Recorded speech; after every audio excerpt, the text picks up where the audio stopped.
지난번 영상까지 전력 산업을 중심으로 한 베트남 에너지 산업, 과거와 현재, 그리고 미래까지 살펴봤습니다. 이번 영상부터는 우리 기업들이 추진하고 있는 베트남 사업 하나씩 다뤄보겠습니다. 먼저 한전입니다. 한전편은 내용이 많은 만큼 두 편에 걸쳐 제작할 겁니다. 내용도 많고 이슈도 많아 그렇습니다. 하나는 석탄 발전을 시작으로 한 한전의 베트남 사업, 다른 하나는 핫 이슈죠. 베트남 원전 사업 중심으로 다뤄보겠습니다. 한전의 베트남 사업을 한마디로 정리하면 석탄 발전으로 베트남 시장에 진출했고, 이를 기반으로 한전은 베트남 시장을 확장하고 있습니다. 지금 주목받고 있는 베트남 원전뿐만 아니라 가스 발전과 해상 풍력까지 사업 포트폴리오를 다각화하고 있습니다. 이뿐만 아니라 베트남 에너지 신사업 또한 본격적으로 추진하고 있습니다. 그럼 본격적인 영상 시작합니다.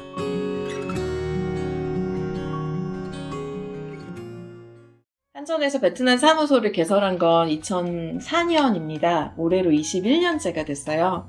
그래서 그때 당시에는 베트남에 많은 발전 사업들이 있었기 때문에 베트남 사무소를 개설할 수 있게 되었고, 지난 2019년부터는 동남아 지사 전체 개념을 인도네시아로 옮기면서 현재는 베트남 사무소를 1인 주재원으로 운영하고 있습니다. 근데 저희가 베트남에서는 워낙 많은 사업 기회, 예를 들면 LNG, 해상풍력, 그리고 최근에는 원전 개발까지 있기 때문에 이제 조직 운영에 대한 많은 고민을 하고 있고요. 한전 사업소는 하노이 참빛 타워라는 곳에 있습니다. 참빛 어디서 많이 들어보셨죠? 강원도에 도시가스를 공급하는 기업입니다. 도시가스뿐만 아니라 레저 사업도 하고 많은 사업을 합니다. 그 참빛 그룹이 지은 빌딩이 참빛 타워입니다. 이곳에 우리 기업이 많이 입주했습니다. 한전 사업소도 있지만 한전 KDN 지사도 이곳에 함께 있습니다. 그렇다는 말씀드리고, 한전 베트남 사업소는 2004년 문을 엽니다.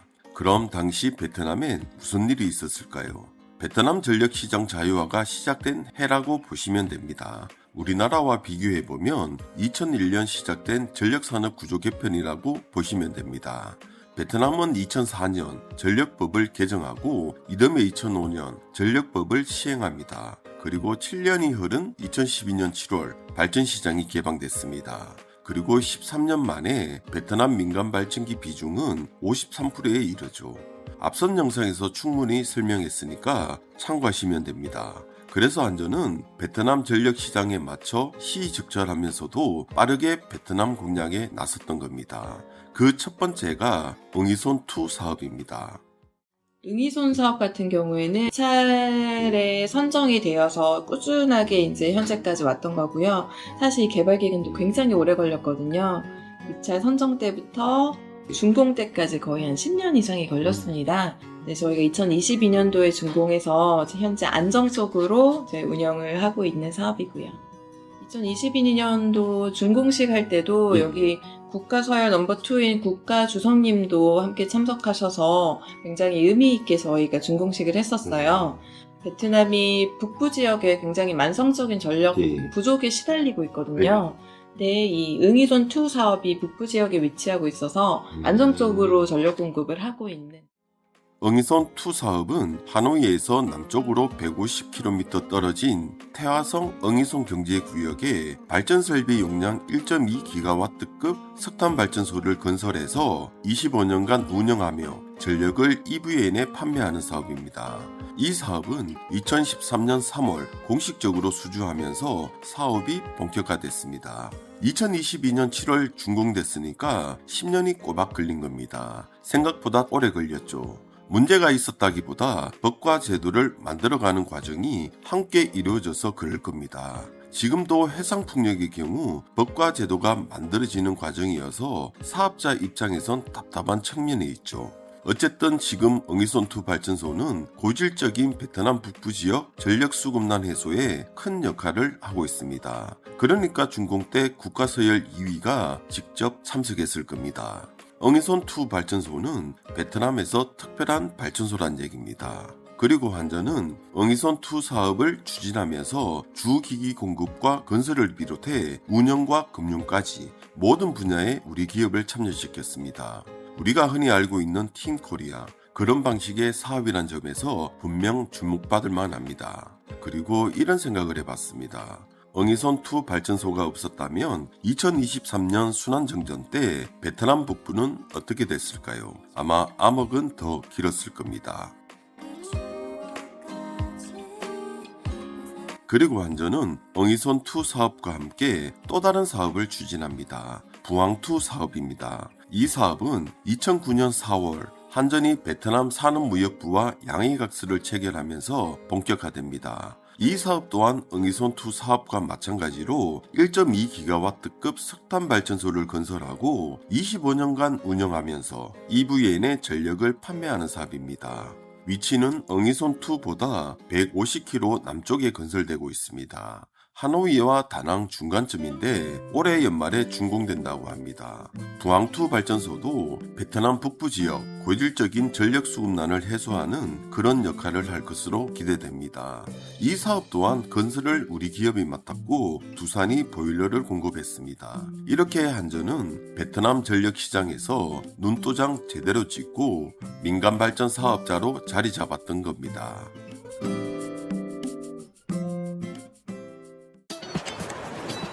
모두가 완벽할 수 있나요? Oh my gosh! 나도 모르게 그만. 일단 해보는 거죠. 오늘은 3층까지만 할게요. 누가 이리 문을 열어놨지요? 서로 커버 해주면 되잖아요. You know? 중요한 건 하려는 마음이니까. 아껴보려는 그 순간이 이미 센스니까. 우리 함께해요. 여기서 한전은 멈추지 않았습니다. 한전은 베트남에서 새로운 길을 모색하고 있죠. 지금부터는 그게 뭔지 살펴보겠습니다. 기존에 있는 발전원과 배전망을 어떤 식으로 효율적으로 사용하느냐에 대한 초점을 저희는 많이 맞추고 있거든요. 그래서 여러 가지 AI 기술을 도입해서 발전소의 고장을 진단하고 그리고 운영 비용을 대폭적으로 줄일 수 있는 발전소 IDPP 기술이라든지 배전망을 효율적으로 관리하고 고장 관리를 하는 배전망 ADMS 시스템이라든지 이런 부분들을 베트남 전력 시장에 도입하기 위해서 저도 베트남 전력공사뿐만 아니라 산하의 자회사들에게 열심히 홍보 활동을 하고 있고요. 감사하게도 저희 베트남 발전공사에서 저희가 기술 개발한 발전소 IDPP 기술을 눈여겨보고 이거를 도입하고 싶다는 적극 의지를 좀 표명해 주셨습니다. 그래서 그 부분에 대한 기술 세미나, 인력 교류, 그리고 발전소에 대한 스터디를 지난 2년 동안 시행을 했었고요. 아마 올해 저희가 이제 도입할 것으로 이렇게 지금 보고 있습니다. 이렇게 쭉 들어보셨는데 먼저 배전 자동화 시스템과 관련한 에너지 신사업은 아직까지 인프라가 제대로 갖춰져 있지 않아 힘든 측면이 있어 보입니다. 하드웨어가 충분하지 않은 상황에서 소프트웨어는 무용지물이거든요. 그래서 배전 자동화 쪽 사업은 아직 시기상조지만 베트남 정부 의지는 분명히 있어 보입니다. 에너지 관리 시스템, AMI 원격 검침, 빌딩 에너지 관리 이런 것들이 ODA 사업으로 많이 들어왔거든요. 근데 이게 확산하는 게 중요한데 결국은 확산할 때까지는 비용이 많이 들고 국가 또는 기관에서 이제 그 예산을 집행해야 되는데 이런 것들에 어려움이 있기 때문에 이런 신사업들이 좀 확대가 많이 되지 못했던 과거의 사례가 있었고요. 또 ODA 자금을 계속 활용하고자 하는가에 대한 고민을 해보면 베트남에서는 좀 지금은 많이 절제하려고 하는 것 같아요. 그래서 ODA 사업은 이제 그만 받고 싶다라는 얘기를 좀 많이 하고 있거든요. 제가 이브앤 등을 만나면. 이 부분은 인프라 구축 때문이라도 시간이 더 필요할 것 같습니다. 앞으로도 계속 관심 가진다면 기회가 찾아오지 않을까 그런 생각해 봅니다. 그러면 한전은 지금 뭘 하고 있느냐? 베트남 발전소에 IDPP란 시스템 보급을 추진합니다. 이게 뭐냐 하면 스마트 발전소입니다. 베트남 정부도 그렇고 EVN이 관심을 가질 수밖에 없는 이유는 안정적인 전력 공급에 기반이 되거든요. 발전소를 건설하는 것만큼 운영도 중요합니다. 불씨 고장 없이 운전하는 것 굉장히 중요합니다. 스마트 발전소는 그걸 가능하게 하거든요. 예를 들면 저희가 지금 집중 관리하고 있는 게 베트남의 지능형 디지털 발전소 관리 기술이라고 하는데요. 저희는 IDPP라고 부르고 있습니다. 예전에는 발전소가 고장나면 고장이 난 이후에 이제 인력들이 찾아가서 어떤 것이 문제였는지 부품을 어떻게 교체할 것인지를 보고 분석을 했었어요. 그러면은 인력이라든가 유지보수 비용이 너무 많이 들고 시간도 굉장히 오래 걸리죠. 근데 이 IDPP 기술을 도입하면 여러 가지 태그를 붙여서 발전소에서 발생하는 모든 데이터베이스를 모은 다음에 이거를 AI가 자동적으로 러닝을 할 수 있게 해서 고장이 날 것 같은 시그널을 사전에 주는 거죠. 그러면 고장이 일어나기 전에 저희가 직접 가서 관리를 할 수 있고요. 이렇게 하면서 인력과 비용들을 대폭적으로 절감하는 기술을 한전에서 지난 2007년부터 개발을 했었고요. 한국에서는 5개 발전사들에게 시범 도입하고 똑부러지게 설명해 주니 덧붙일 말은 별로 없지만 한마디로 발전소 불씨 고장은 안정적인 전력 공급뿐만 아니라 개통을 크게 흔들 수 있습니다. 그것뿐만 아니라 정비를 위한 시간이 따로 필요하고 그만큼 비용도 뒤따릅니다. 그래서 불씨 고장을 줄이는 것만으로도 개통을 안정적으로 운영할 수 있고 수급에 대한 예측도 가능해지는 겁니다. 지금 베트남은 고속 성장 중입니다. 경공업을 포함해 중공업으로 확장하려는 이때 안정적인 전력 공급은 무엇보다 중요합니다. 그래서 베트남 정부와 EVA는 한전의 스마트 발전소 기술에 관심을 가진 겁니다. 그런데 그걸 한전이 공급하겠다고 하니 베트남 입장에선 얼마나 고맙겠습니까? 그것도 전력 수급난이 심각한 베트남 북부에서 말이죠. 그리고 한전은 엉이선2 발전소에 대한 암모니아 혼소 사업도 준비하는 모양입니다. 8차 PDP에 반영되어 있지만 조만간 석탄 발전 건설은 중단될 겁니다. 그러면 수명이 남은 석탄 발전을 어떻게 할 것이냐? 베트남은 암모니아 혼소를 추진합니다.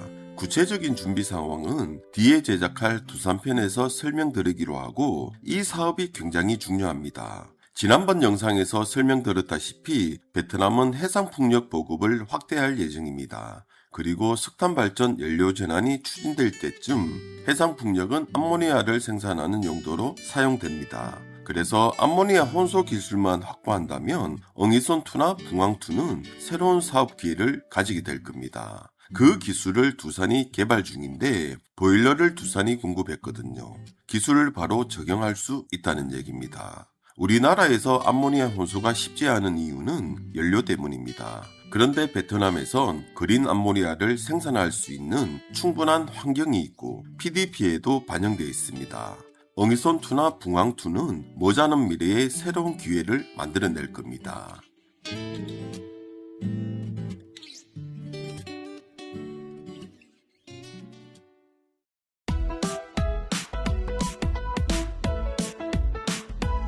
이번 영상에선 한전의 베트남 사업 간단히 살펴봤습니다.